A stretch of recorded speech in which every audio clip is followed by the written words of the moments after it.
Hey, hello and good evening. Munson here on GMP TV, talking with Steven Whyte from Portugal Homeminers, who'll be joining me on screen in just a moment, and we'll find out from Steve about a new property that he's working on, a new project in Castanheira de Pêra, the increasingly popular and fashionable Castanheira de Pêra.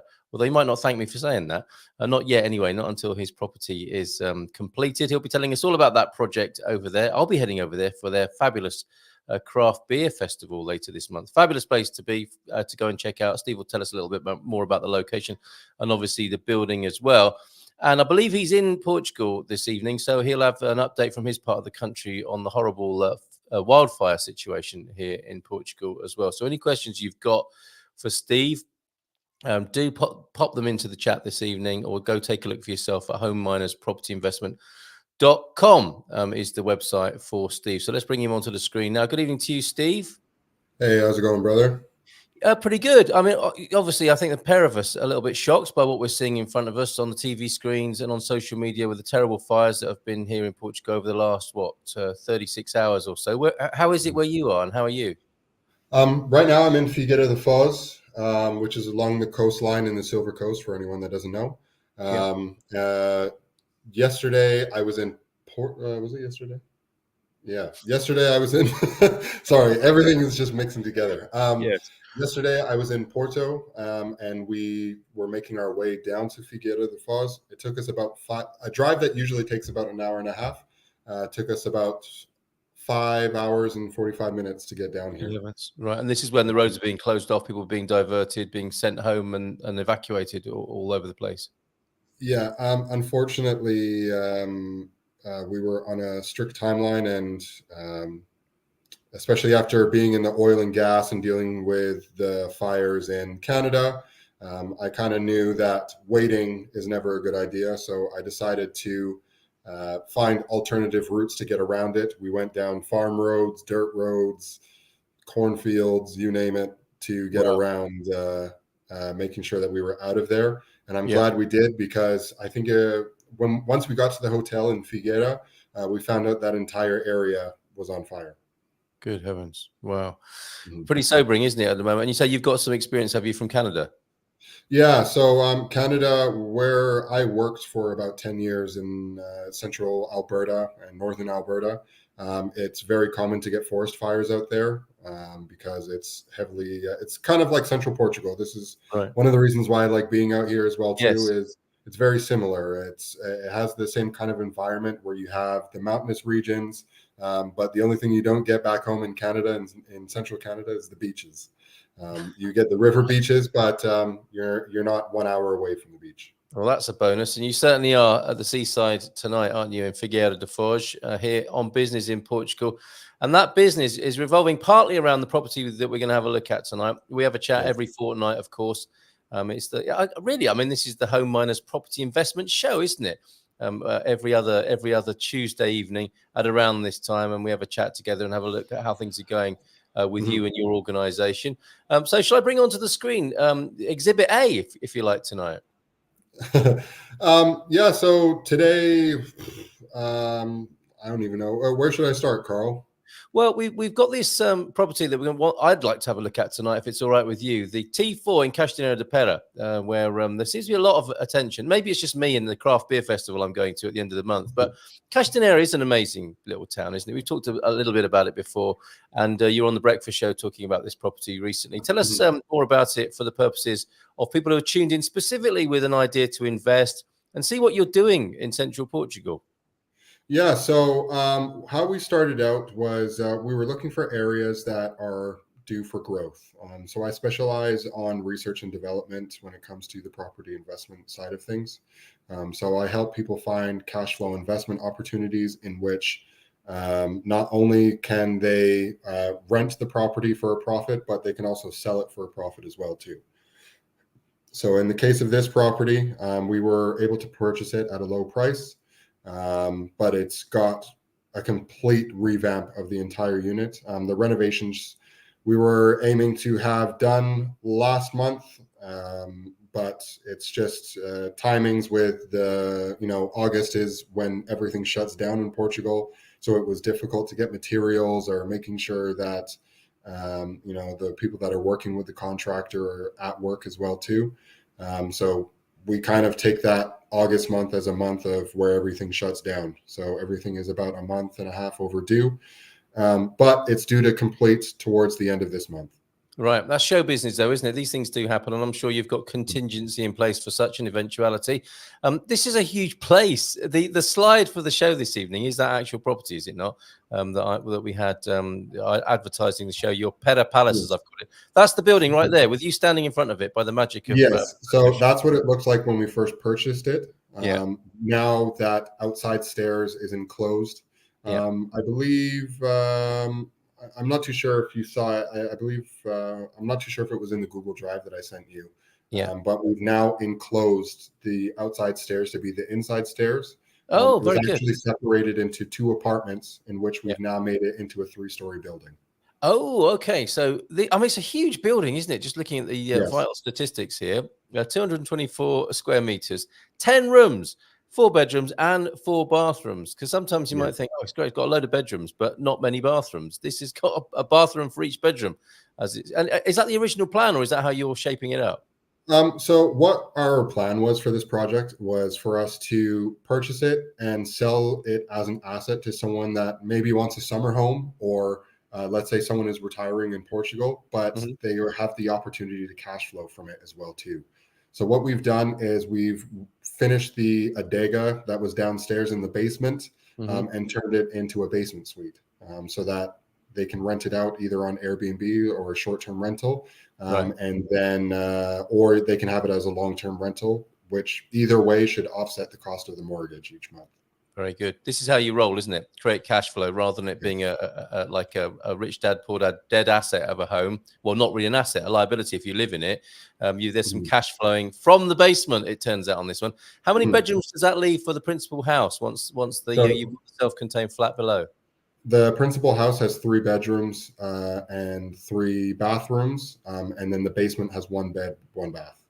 Very good. Okay. So, sounding good, cash flowing. This is the sort of thing you do, isn't it? To give people options, I guess, as well. You don't have to do it that way, but you've got a great building that's been redesigned with that in mind, but it could be used in other ways as well. Yeah. So it has the opportunity to, we've designed it in a way so that you can split it into multiple units, or you can rent out the rooms. Room rentals in Portugal are in very high demand. Right. And also parking is also a high demand thing. So we've developed this property where we took up a little bit of the inside space of the house and turned it into a garage. Right. And here are some visualizations of the level of luxury that people can be enjoying inside the home, right? These are visualizations. It's not finished like this yet, but it will look very similar. It will look very similar. So the bathroom items are going to look pretty similar. It's going to be tiles on the walls. The wardrobes, I believe we've changed to white now. And the flooring is going to be the same. Bathtub's going to be the same. Pretty much everything that you see there is virtually going to be the same. Just lovely. Sure. Yeah, very nice. I'm just scrolling through and having a bit of a slideshow here. So, are you looking for an outright buyer? Because I know you're encouraging investors, collaboration, and so on. But this particular one is for an outright buyer. Yes. So, if we can find someone to purchase the property, it should be completed within the next 15 to 20 days. So now it's priced appropriately to anyone who wants to purchase the property. In which that they should maybe not cash flow positively, but offset the cost of their mortgage so that they can live financially free. Great. Okay. And is it all right if I put the link to it into the chat? Sure. So anybody wants to follow that up, they'll be talking to Monica in the first instance, but I'm sure it'll be fine if they get in touch with you as well. So that's going into the link is going into the chat, and we can put that into the particulars of the show as well. What else is going on for you at the moment, Steve? To be honest, a lot. We're hoping to. You didn't know where you were yesterday, did you? So that's an indication. Yeah. So what we're doing right now, I'm actually working with an investor from Canada and another investor from Poland. What they wanted to do is have the full experience and get a better understanding of the market. Oh, they've come to visit. Yes, they've come to visit to understand the market because they want to the Polish guy invests in the UK and a few other markets, but he knows that Portugal is growing. Yep. And the investor from Canada, he's just fed up with the market and doesn't really like what's going on over there. I just actually realized now that I tried to send a family member a news article about the fires in Portugal, and they couldn't open it, and I couldn't figure out why. And it's because they limit what news you see from outside of Canada. Really? They're starting to limit what you can see on social media, so you can't see news outside of Canada unless it was presented by a Canadian news company. Mike, I have heard such talk. I didn't think that was a reality, and I'm shocked to hear that. And I'm sure you are I too. didn't realize it was coming into play so quickly. Right, another good reason to be here in Portugal. Yeah, they're just removing people's rights, and as much as people may not want to say it, but it's slowly turning into a communist regime. Right. Okay. Well, you've said it. Fair enough. Let's return, shall we, from Canada to Castanheira. See what I did there? And we can look at a few pictures on the screen of this delightful part of central Portugal. Some complementary alternative power right there, some sustainable energy, and a little bit of a slideshow of what goes on in Castanheira de Pêra. So what is that? That's the great big Lido, isn't it? And I think they're recoating it there. That's a huge, yes. It connects to the river beach, doesn't it? It's a huge kind of water park. Yes, that's the Praia de Roca. So that place is, it's a beautiful location. It's naturally fed from the river that flows through the center of town. Yeah. And it feeds the man-made beach that's there. And they also have artificial waves that come in as well too. And then they have a side as well for boats. Very good. Okay, let's have a look at some of the other highlights. There's an actual river beach. Yes, a wild one where, yeah, where I'm sure people take a dip as well. And that's looking at that water park from another angle, isn't it? That really is the heart of the town, isn't it? The watery heart of the town there. Mm-hmm. And wide open country. That's what you're going to enjoy, right? When you live in this part of Portugal, you're going to see that these wide open spaces as well, that hopefully the Bombeiros is taking good care of. Not sure what that is, but some modern architecture. That's the local municipality there. That's is it? That's why you're a regular there, by the sound of it. Okay, you have to pop in there. I've actually met the prime minister or the mayor or president, whatever you want to call him. Yes. Oh, right. And how does the president of Castanheira de Pêra view foreigners coming in with this sort of investment potential? He's welcoming them with open arms. Fantastic. Good to hear. He's really trying to incentivize people moving to the area. I think they've just finished doing the free Wi-Fi for the entire village. Yeah, where you can walk anywhere inside of the village and you have Wi-Fi. There's incentives to open businesses there. They have the area of rehabilitation program going on there as well too, to reduce your taxes. Very good. They have incentives for young families to come to the area where they will help with things like kids going to school or baby formula. The typical small family things. Wonderful. And this castle of Lausanne, I've been here, and there's a fabulous restaurant, Au Bourgogne. I think it's at the bottom, yeah. Yeah, and there's another little river beach there. How far away is that castle from Castanheira de Pêra? That's I'm gonna say maybe 20 minutes, not even. It's a fabulous place, isn't it? Really, really great little touristic spot there. An old castle, and that's another aspect of the water park there with all its palm trees. Could be Florida, Steve. I really think I'll say it again, and some people don't believe me, but I really think that this will be kind of like the Beverly Hills of Portugal. You did say that, didn't you? You did say that. And this isn't just a wind turbine. This is a massive swing, and this is for swingers. Well, not. It's for people who like swings, and there are a few of these. There are a few of these around Portugal, aren't there? They're huge. It's not as tall as the wind turbine, but it's much bigger than a playground swing.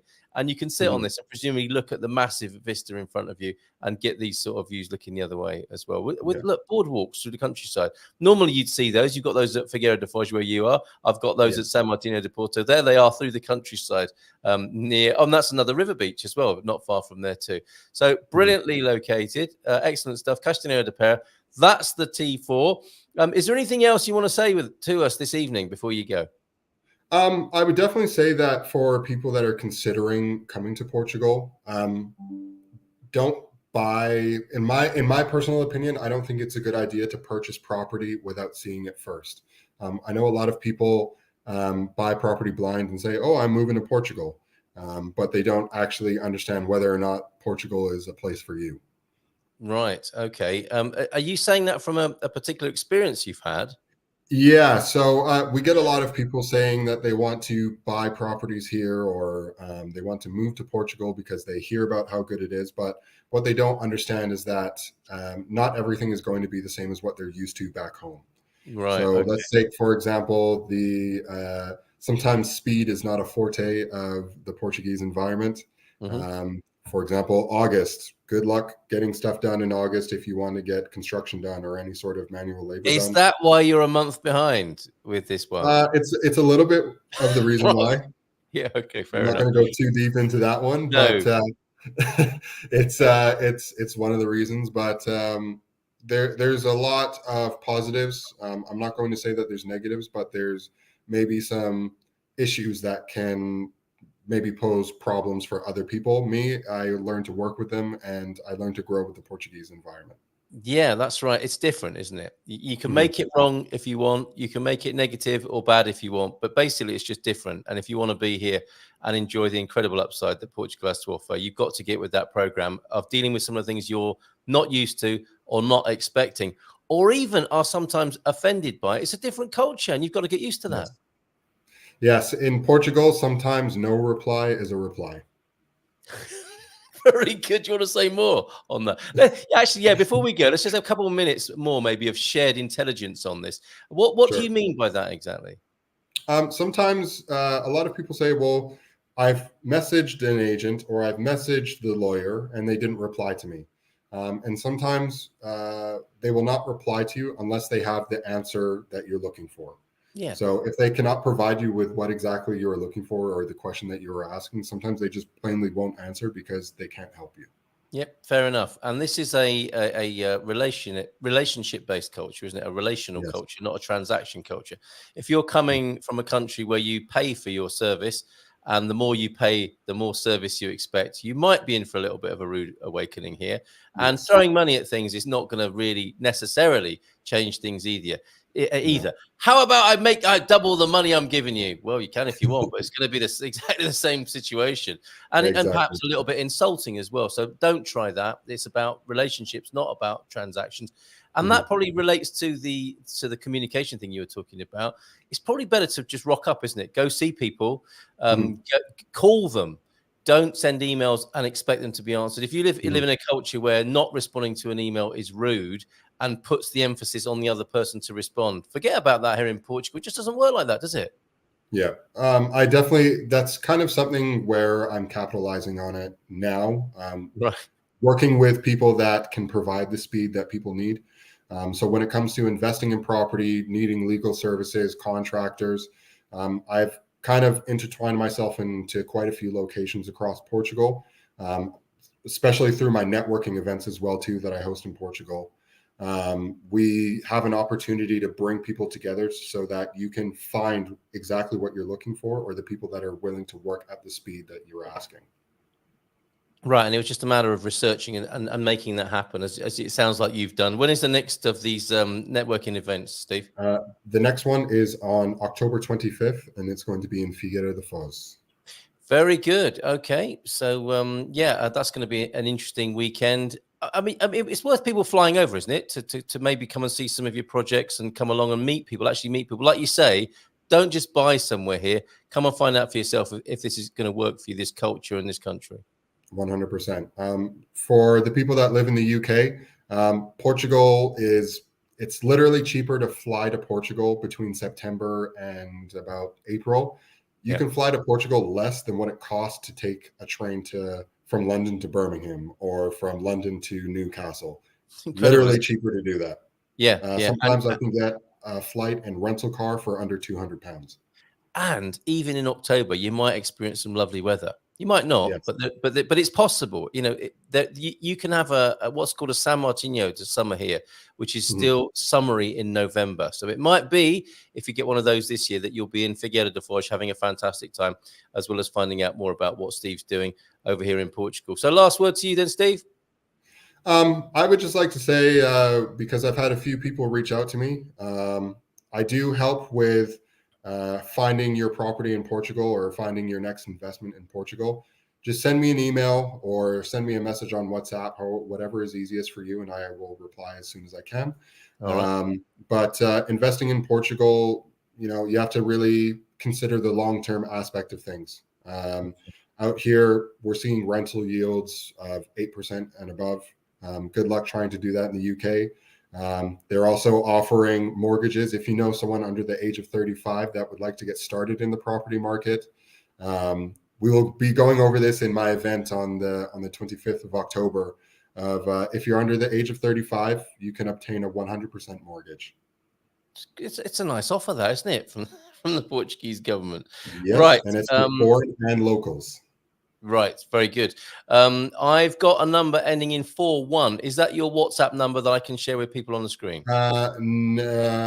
Maybe I will post it in the private chat for you there. Why don't you do that so that we don't have all and sundry ringing you up for the rest of the evening and eternity? Yeah, if you can give me that, and I'll just leave that on the screen for a little while for anybody who might need that. So that's your Portuguese number for WhatsApp then. Okay, great. Yeah. Fantastic. Let me just make sure that is there for everybody to be able to get in touch with you. WhatsApp is a preferred platform over here in Portugal, isn't it? It seems to be what a lot of Portuguese professionals like, because it's free for one thing, and it's been massively adopted by the Portuguese. So here we go. The number to call to get in touch with Steve, you can go through the website address that you can see on the screen there, and you can also dial or WhatsApp text 351 912 351 is the Portugal code, 912-868-319. Steve, always great talking to you. Have a safe time here in Portugal this time, and a good time as well. Yes, I'm actually going to bumper carts right after this, so I'm happy. Do you want to explain why, or should we just leave that as a bit of a mystery? How it is that Steve Whyte there's a carnival in Figueira da Foz where it's just open most evenings. I'm not too sure when it ends. I thought it was done already. Do you know what? No way, that won't be over until midnight tonight, maybe 1 o'clock, and that's when the music will start at midnight over there in Figueira da Foz. And I really feel sorry for the teenagers who are turning up at the fairground now, thinking they're going to be bumping into smaller children and women in bumper cars, because Steve Whyte is about to turn up, and I think you're going to be working off a little bit of stress, aren't you, from the journey yesterday? Exactly. So Donkey Kong is going to go bump some carts. Okay, all right. Take care, Steve. Ciao. Bye for now. See you. Bye.